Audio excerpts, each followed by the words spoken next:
a chance on our mistakes, a brand new day we will embrace, an open wound that heals with grace, and all the fears that we will face in this time and in this place, when you can say and I can say we loved with every step we take. I'll be okay.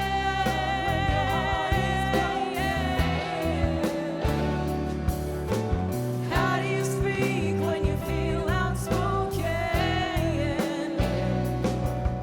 Well, I can forgive and be forgiven by learning to heal with the heart wide open. I'll be okay. I'll be okay.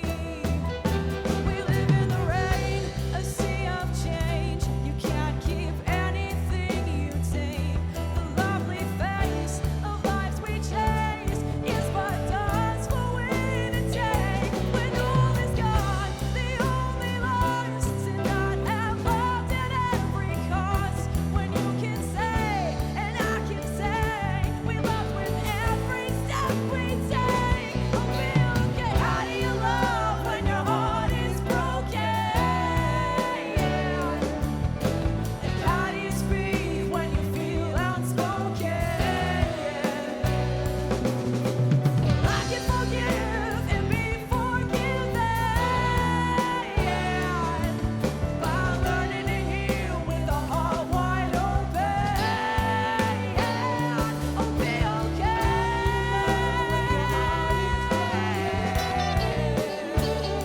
I'll be okay. When you feel outspoken, I'll be okay. I'll be okay. I'll be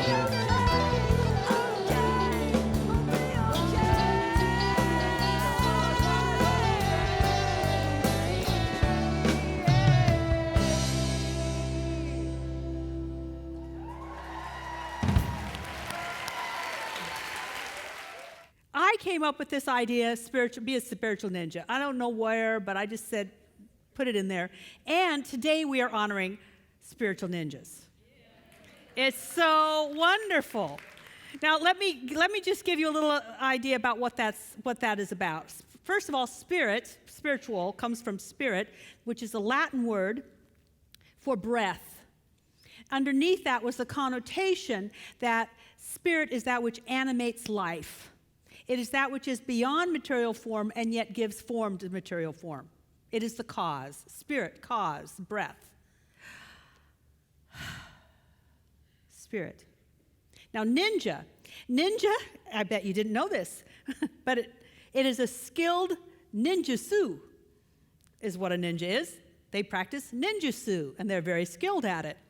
It originated about 800 years ago in the mountains of Japan, and they were known for their art of stealth and invisibility. Not that they became invisible, but that they could disguise themselves as anything. Tree, ground. So they would sneak up and do their thing, which is kind of how prayer works. You go to see a spiritual practitioner, what we sometimes are called spiritual mind treatment practitioners, or what we call them here is prayer practitioners. You go, you feel better, and then you notice your life is different. Now that was stealth. Ninja. I know. That was just baby for preach sister. It's perfectly okay. We had one first service too. Loved what I said. So, in common usage, the word ninja means a person who excels at a particular skill or activity. So a spiritual ninja is also a person who is skilled at and uses their skills for of working with spirit for the good of all. In other cultures, and these people show up everywhere. They don't just reside here. They don't just reside within our denomination. They're everywhere. In other cultures, they might be called shaman or witches, healers, or holy men or women, or a Sufi mystic. but they are always taking their skill and becoming even better at it. I was listening to Michael Keaton. He got Hollywood said that yesterday was Michael Keaton Day, and he got his star on the boulevard. And he said, I'm really grateful that I'm an actor, but I never wanted to be famous or necessarily known. I just wanted something that I could be good at and continue to be good at. And in acting, you're never at the end of good. Isn't that great? Well, either is a spiritual ninja.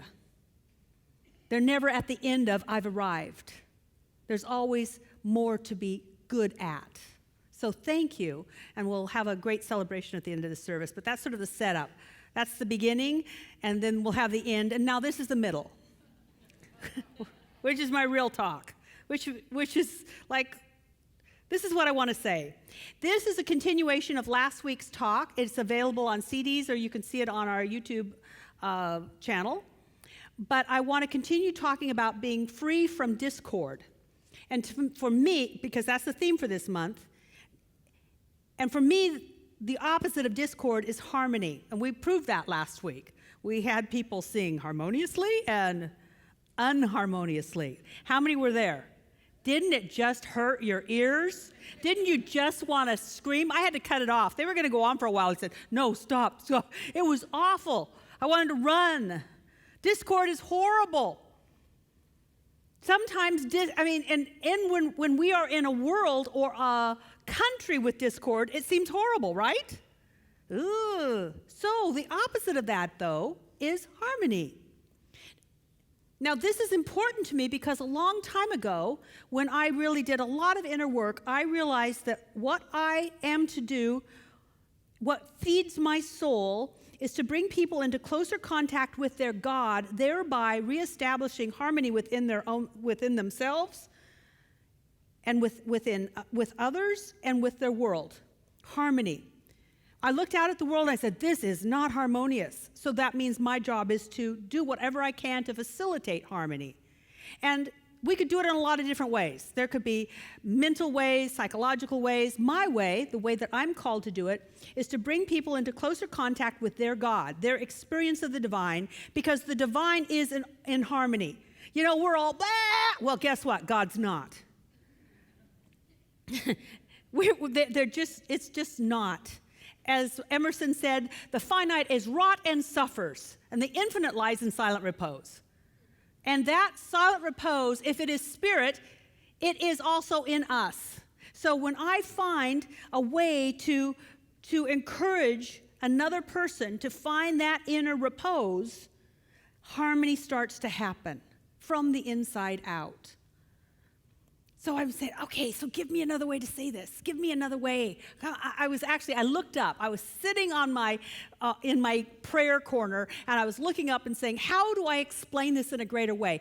What's going on when we're so stressed out, and how can I start to relieve that? And I mean that I mean that for you and for me, us here collectively, and us as a country. And I got this vision. It's like, oh, really? Fine. I'm going to talk about rats. So, really, you know that I didn't think this up because I don't want to talk about rats. But here's the rats. What they found with rats, God bless their little hearts, is that when they are in very confined and close quarters, they start to get stressed out, and then they start to become agitated and aggressive and depressed. They will either give up and lay around and do nothing, or they will start to bite and fight other people. So the tighter the quarters, the less friendly they are, and the more discord within those quarters. What they found through experimentation is that if you release the walls, give them more space, they move back into harmony with each other. There, no more fighting, no more becoming depressed. They're happy little rat people. Rats. I really have to stop reading so much. Anyway. What that says to me is that people that are angry, contentious, aggressive, fault-finding, have a limited idea of how things can be and should be. Therefore, they're in a very small box. And they lash or they give up.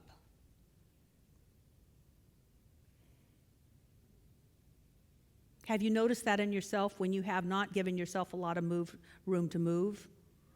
You either become aggressive or you give up. Well, think of millions of people walking around in that tight little box. This is the way it should be. It's not that way. I'm angry. There's no solution. Harmony happens and can happen if there is a process in which we can let those self-perpetuated limitations fall away. When we are not constricted having to deal with what is. In fact, I got this from Facebook. Don't downgrade your dreams to match your reality. Upgrade your faith to match your vision. But we're not going to have a vision if all we know that we can do is fight in this little box with ourselves and then with others. So the answer to that came from last week, and I'll reiterate it because I've been living it all week. This is supposedly the admonition of God speaking to Isaiah, but if it was written down, it's God speaking to everyone. It's that spirit, that breath, speaking to its creation and saying, yoo-hoo, guess what? As we're all down here rotten suffering. It say, woohoo, woohoo, tension, tension, look up. And then it says, my thoughts are not your thoughts, and my ways are not your ways. And if you are suffering, you might need my thoughts. You might need my ways. Pay attention. And what I've noticed is that spirit is not bound by the past, and it isn't confined to our restricted view of things. And when we allow ourselves to say, okay, give me a new view, we are actually lifted into a new view that has nothing to do with the confining thoughts that we've kept ourselves in. That should be this way, it should be that way. If it's not, it's awful. Really? How many of you have been there?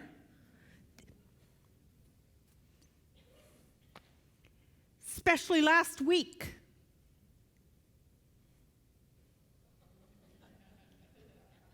Nobody wants to fess up.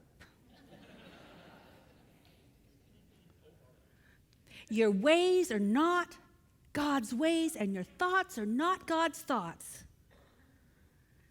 And there's a way out of everything. And the example I gave last week was the example of me in a box, pushed against a corner because I know how I could have been if my mother had been different. I've studied enough of the law of cause and effect and how people are influenced by their early upbringing, and I knew that the things I was dealing with was my mama's fault. Now, I was way too spiritually mature to blame her outright.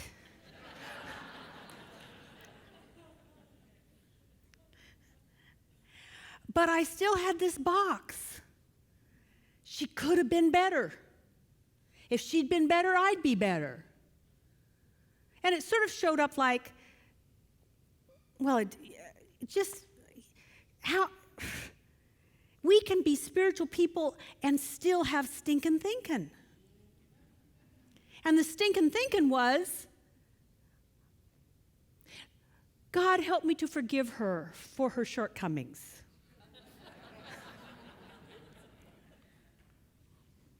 But I'm still in a box and angry or want to give up. It's not my fault. Or it's her fault. Do you see? How many of you want to assign blame and have fault finding? I have it. Boy, that's the box. And we either give up or we want to fight. We know about monkey mind. Let's just call this rat mind.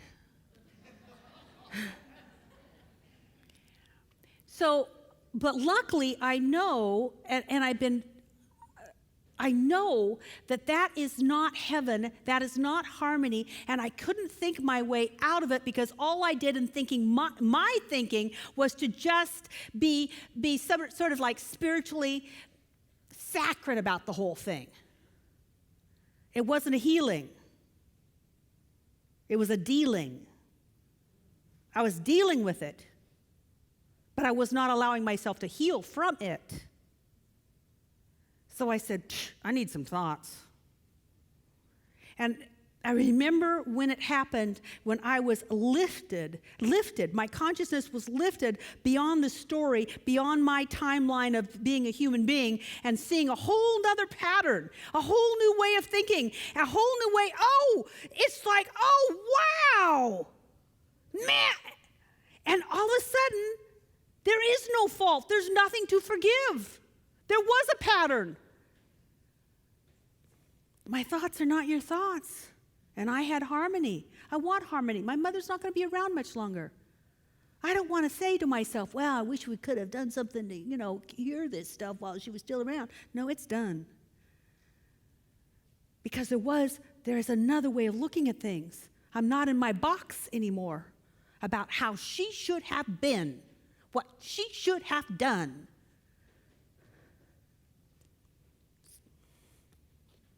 It's gone.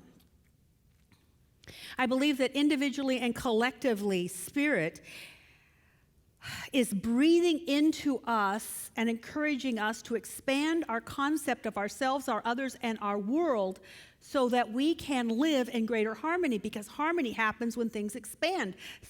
The rats are still there, but they got space. Your thoughts are still there, but they got space.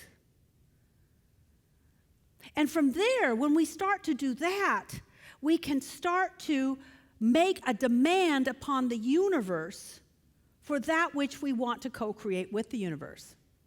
It's very difficult to make a demand from a constricted place because all we want to do is have something fixed within the small little boundaries of what we call reality. But when God lifts us up out of that reality, we go, woo, look what we could be doing. My goodness. It would be like somebody that finally moved out of the camper in their car and moved into a bigger house. Look what we could be doing. It's just huge shift. And what can we be doing? What should we be doing? We should be making a demand on the universe for the world that we want. A demand on the universe for the world that we want. Now, this comes from economics. You've heard of supply and demand economics. It's really demand and supply economics. It's demand and supply. When the demand is there, somebody's going to supply it. And sometimes you're the first one to think about it, but pretty soon it's going to catch on, and then it's really going to start to happen. People started demanding clean energy, and clean energy starts to show up.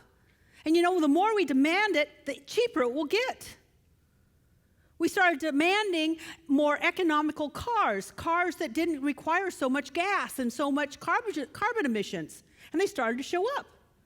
And then I think I was on the forefront of this new demand.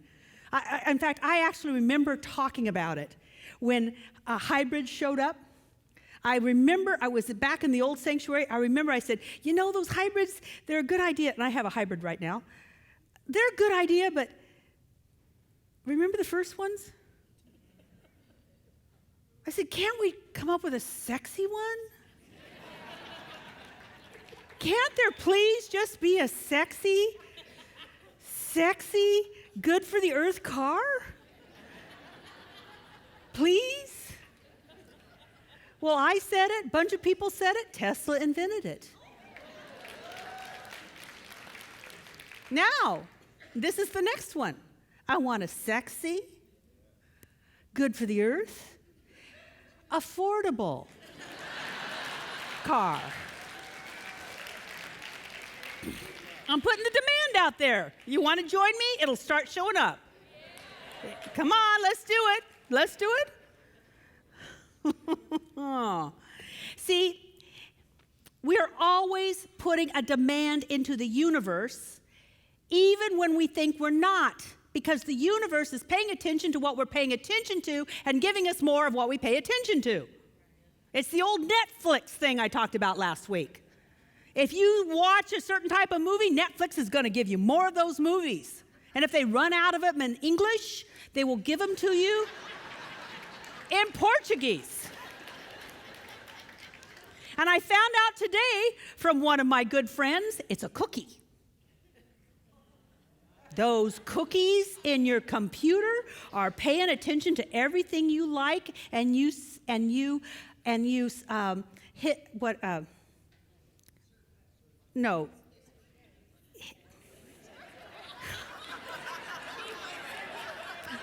Mycon or whatever. Anything that you pay attention to on your computer, the cookie says, she likes these things. And more, you'll get more. I always wondered, how did they know to try to sell me horse property?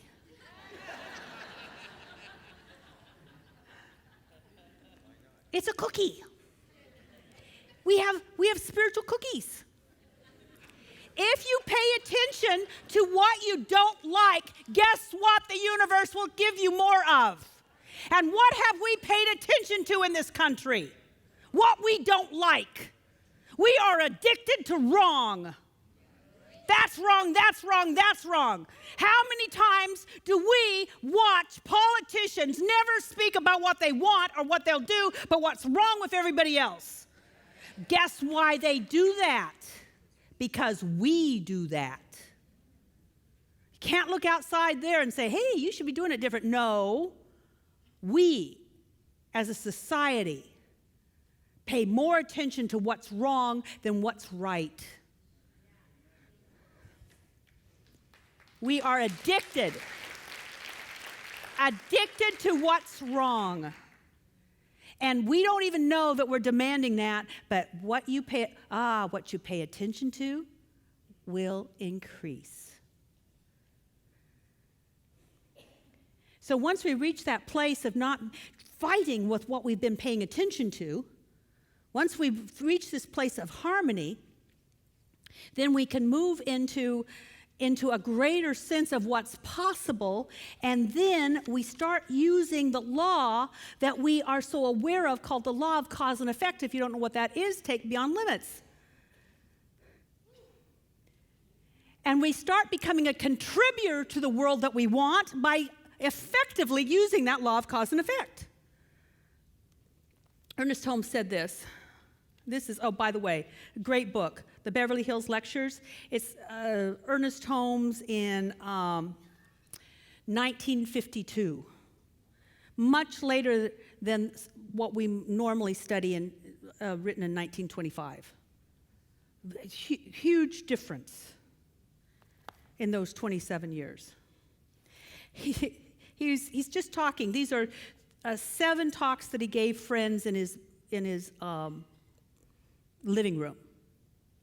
And he said this: the Bible says, if ye know these things, happy are you if you do them. So here he's just talking to friends. He says, one trouble with the metaphysical movement is that we really don't know that much. But what we do know, we're not doing it. We know that we can change things through prayer and through right thinking. But are we doing it? Are we spending as much time visioning the world that we want as we are complaining about the way it is now? Cookies everywhere. So we start by using these principles, by using scientific prayer or affirmative prayer, and we pray for ourselves. It's like the airplane. You got to put the mask on yourself first and then start praying for everybody else. If you really need to have something happen in your life, then pray for that. And all of these practitioners that we're going to honor today, they are here to help you. They've spent time so that you can reach this place of some sort of solid ground. But once you've reached solid ground, guess what? Look around and see where it is that you see a call and start praying for that, assisting in that way. We will never, ever stop having stuff to deal with if we don't consciously start changing the environment that we live in. We may be praying to get over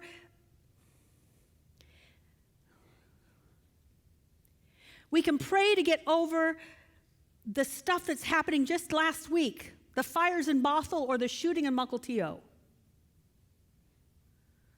To find peace again. Or we can start praying that people be so filled with love they wouldn't feel the need to take out their hurt on other people. What's the world you want to live in? How do you want to live? This is being called in the Buddhist tradition to be a bodhisattva. A bodhisattva makes a covenant to help all beings be free. In Christian tradition, it's called the cosmic Christ. It's lifting your consciousness to such an extent that you lift all other people into the light. We have to be willing to be the place where something can shift. Do you do it through prayer? The other thing is that you do it by just being used. Because if you start to let God's thoughts be your thoughts and God's ways be your ways, it's going to use you. So I have two examples of that. If I go a little bit over, is that okay? Tiny bit? The first example comes from myself. I was a little girl. All I wanted to do is know God. I kept asking people about God. My earliest memories are, tell me about God. And my family,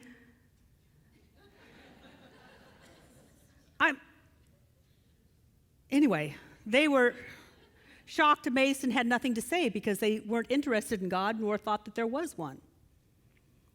And maybe that's why I was getting these downloads. I had a conversation. My life was better. I was praying for my whole family. I think my family got through things because of my prayers. God and I were tight. And maybe that's why at one time I was with my grandfather, and I must have been pretty short because I remember looking here and seeing his waist, his belt. And you know how children are invisible? And he was talking to some of his guy friends, and they were using language I'd never heard before. But I knew it wasn't right, especially some of the derogatory terms. Never heard it, but I knew it was wrong. And I remember reaching out and pulling my grandfather's pant leg, and him looking down at me, and I looked up at him, and I said, "We don't use those words." And he wasn't mad. He wasn't upset. There was a moment, I still remember it, this thing of recognition. Because some little girl had spoke the truth, and it was okay. The other example I want to use is of Debbie Getz, and she's already here because I started talking to her about her first service, so I know she hates to be talked about, so she's here. Anyway, Debbie Getz is no longer with us in the physical form, and she took Inward Journey but decided not to go on to practitioner studies, but you know what? God used her anyway. So I'm just going to tell you one of the stories I heard from her, one of them. Because she was rich into her spiritual practice. Didn't want to be bothered with all y'all, but she was rich in her spiritual practice. Frankly, but she was rich in her spiritual practice. And so God would use her in the most amazing ways. I could tell you so many stories, but this is the one I think is really fun. Her check tire light came on, and she had to go get her tire checked, but she was in a place, so she pulled off, and she found herself in the Central District. As she would say, I'm never in the Central District. I live in Bellevue. Anyway, so she goes to a Les Schwab, and she's having this guy check her tire, and he's not finding anything, and he's looking down, and she said, all of a sudden, I found myself walking over to him and putting my hand on his shoulder, and he starts to sob. And he says, thank you. You look and sounds so much like my mother, and I lost her last week. And he's sobbing and she's comforting him. Debbie Getz. How many of you know Debbie Getz? Weird.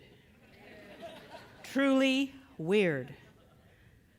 She was taken over by something and comforting this kid, and he's feeling better and wiping away the tears. He says, I really needed that because I haven't been able to cry. I can't find anything wrong with your tire, though. And she got back in the car, and the check tire light wasn't on. If you allow yourself to be downloaded, you will be used, and you just have to go with the flow. That's all you have to do.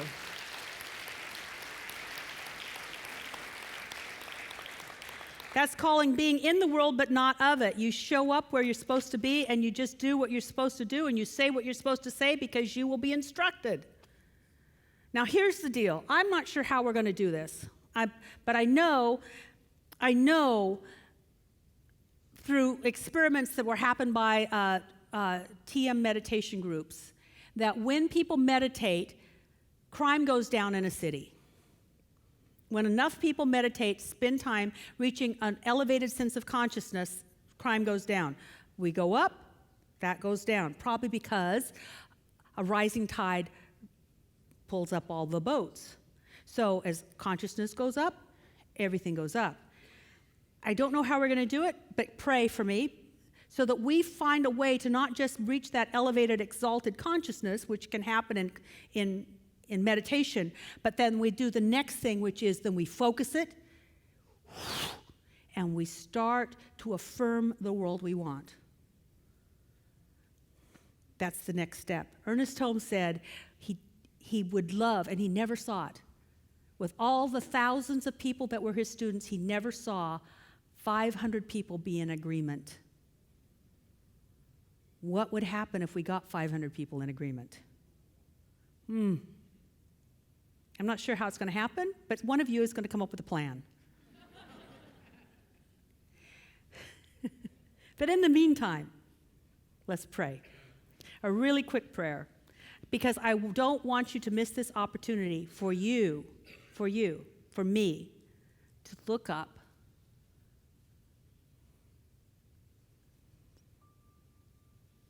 and let Spirit reveal to you a way you can contribute.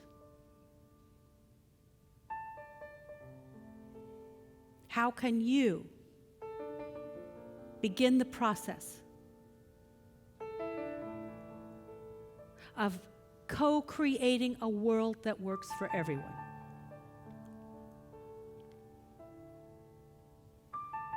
Let Spirit inform you. And I give thanks. And so it is.